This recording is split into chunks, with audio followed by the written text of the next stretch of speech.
So I recently switched to OBS for my recording software. I was using Streamlabs for a little while, and it worked out really well, but I need to be able to record my screen and my webcam at the same time, and there are ways that you can do that in Streamlabs OBS, but every way that I tried didn't work, so I just went up to the regular OBS, and it was simple as can be. Because if you guys saw my last video, for some reason, I was recording on a different software to record my webcam, and for some reason, this webcam would slowly get out of sync compared to my camera, and it was just like slow little latency, so I wouldn't be able to correct it in my editing software. And honestly, I've actually already recorded this video. I forgot to change the second OBS to an MP4 video, so I was not able to put it into my editing software, but I am working right now to get a new camera, so that should be changing in the near future. Not quite just yet though. So I have this beat that I wanted to kind of showcase to you guys. Yeah, my name is Simulation. Thank you for stopping by. I really do appreciate it. Let's get into this. So I actually just got the upgraded version of FL Studio. You know, there's different levels. You get the 100 base one, the 200, and then the 300. I just got the 300 one right now. It's a simple upgrade, you don't have to pay the full 300. And the reason why I did that was just in case if I ever get any artist that actually wants me to do their vocals, I would have this plugin right here. It's basically the FL Studio stock version of Auto-Tune. So that's pretty cool. Yes, there's a way to make it more humanized, but you can also make it have like that classic like Travis Scott, you know, type of feeling, or T-Pain. To an extent, it's not quite as good. So first I start off with this melody.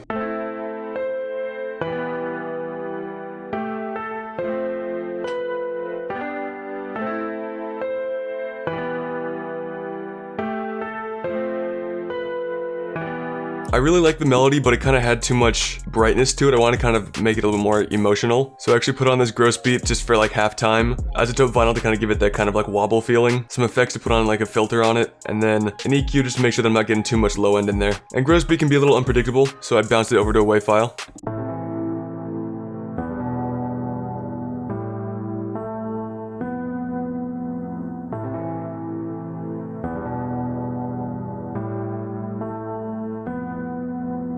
That had the exact feeling that I'm trying to go for, so that was perfect. And I did use a lot of automation to try and turn on and off some effects when I wanted them. And I made these chords, they sound pretty nice, and add a little note to try and give some movement behind it.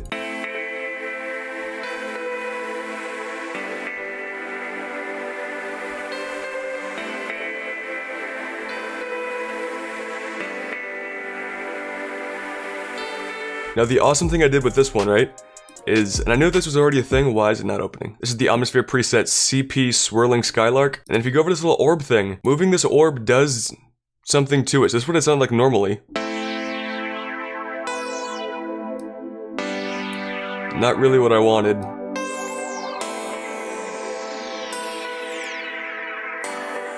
This has like that swirling effect that I didn't really want.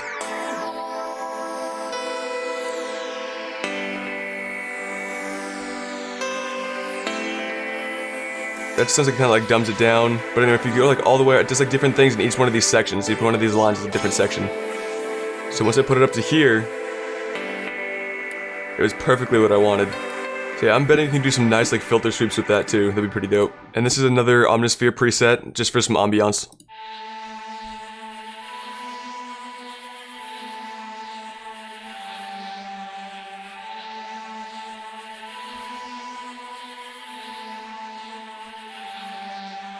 The drum loop was actually really simple.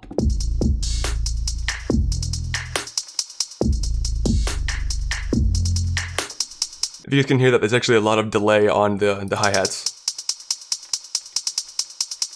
And then we've got one more melody right here to try and grab the listener's attention.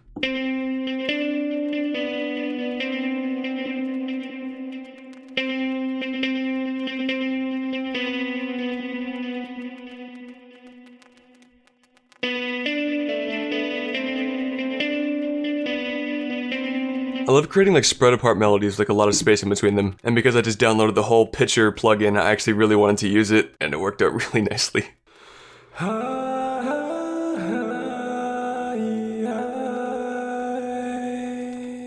It's freaking beautiful, man. Like it's exactly what I wanted. Just listen to how well it brings in the chorus.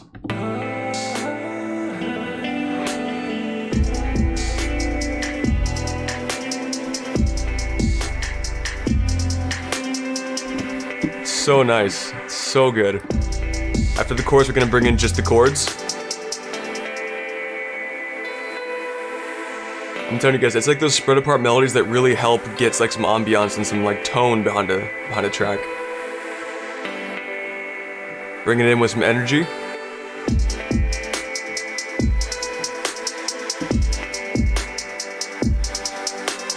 Going from the normal one to the chords is like the growth speed is beautiful.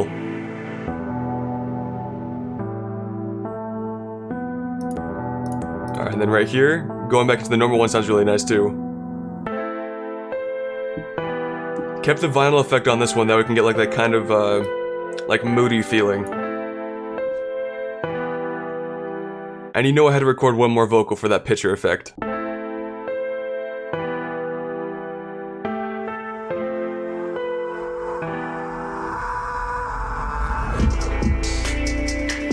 No, it's so freaking good. I love this scream. This is actually me screaming. So the story behind this is I actually went to Spotify, went to Linkin Park, and then listened to their song, what is it called? Given Up? I'm pretty sure, yeah, Given Up. Chester has like a 17-second scream in that song. I wanted like a reference point to try and get a scream just right. I tried to match everything that I could. Obviously, I didn't do as well as Chester, but I still think I did pretty okay with it. Now, I literally almost blacked out trying to get the scream right. I did so many takes of it, and it takes so much air and so much vocal stress to try and get it right. And here, I'll let you hear it without any of the pitcher. Doesn't sound nearly as good.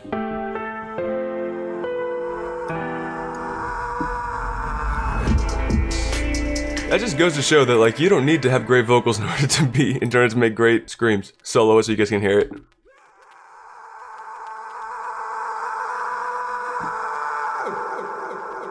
It's so clean. So nice. We gotta hear that drop one more time. It's too nice.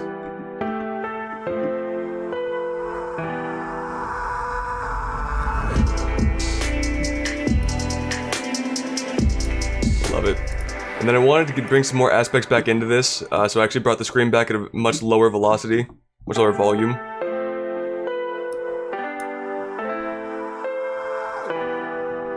Barely even hear it. And then one more time for the other vocal that I did as well. By the way, I also did some panning for it. That's what these little squiggles are just some panning automation.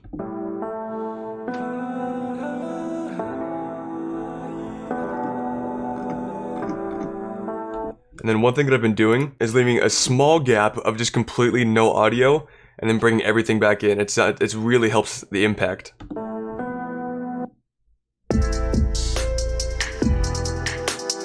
Gotta end it up with the scream too. So basically when I was creating this loop, this is all that it was, and then I didn't have this at all. This little melody.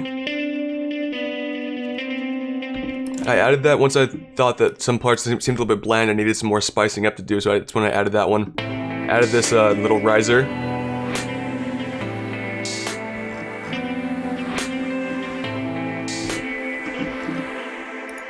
As far as mixing, I don't really think I did anything too crazy.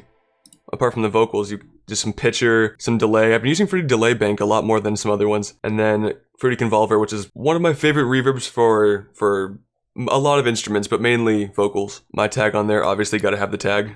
I put some Neutron 3 on the 808. Give it some thicker bass.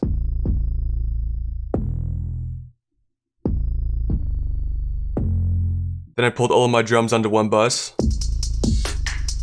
And put some Neutron 3 elements on it too. I've been using Neutron 3 a lot for mixing, so that was it with it on. Now with it off, it's gonna sound a little bit more flat, like there's not a whole lot going on.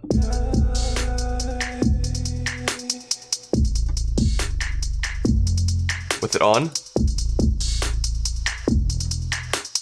And then another bus for the instruments, also with Neutron 3.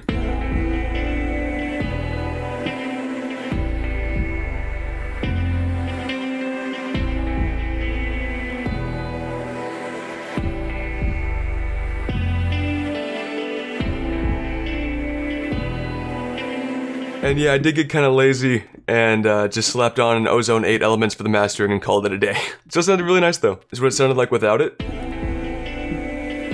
A lot more quiet, obviously, because it raises the gain with the Ozone. And then it also like widens the track as well. Also did some stereo separation by the knob parameters down the bottom of each track. A lot of stereo, and then some more mono stuff for the things that I wanted to try and hit harder. Pretty short video today. This beat was just too good for me to not show you guys. Thank you guys very much for watching. I really do appreciate it. I hope you guys enjoy this beat breakdown, and I'll catch you guys in the next one. Peace.